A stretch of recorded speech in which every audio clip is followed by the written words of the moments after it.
आषाढ महिना लागून झालेले आहेत 2-3 दिवस आणि सगळ्यांनीच आषाढ तळून वगैरे खाल्लेला असेल. म्हणजे गुरुपौर्णिमेला आमच्या इकडे ना आखाडी म्हणून सण साजरा करतात मराठवाड्यामध्ये.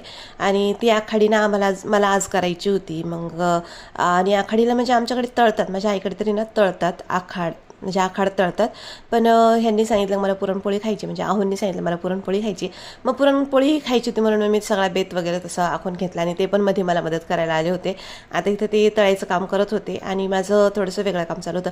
आणि मग त्याच्यानंतर मग डाळ वगैरे घातली आणि दूध पण तापून घेतलं. त्याच्यानंतर डाळ छान शिजली होती. तर मी पुरण पण वाटून घेतलं. तर पुरण वाटायचा व्हिडिओ काय मी इथे म्हणजे टाकलेलं नाही आहे, कारण सगळ्यांनाच माहिती पुरण कसं वाटतं. आणि हे आहे माझं कढीपत्त्याचं झाड, जे मी ना ह्याला वर्ष झाले लावलं आहे.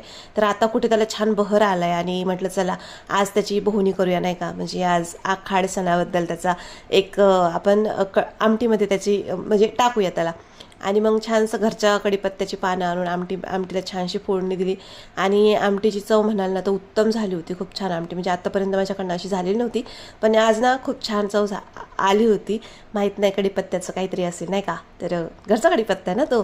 आणि मग त्याच्यानंतर ना आमटी वगैरे झाली, सगळा स्वयंपाक माझा झालेला होता. शेवटी राहील तो पुरणपोळ्या, आणि छानशा पुरणपोळ्या पण बनवून घेतल्या. तर पुरणपोळ्या काय आता नेहमीच सांगायचं नाही का, वेगळी रेसिपी वगैरे सगळ्यांनाच माहिती पुरणपोळ्या कशा करतात. तर असा होता माझा आजचा दिवस. व्हिडिओ त्याच्या ब्लॉगमध्ये. बाय.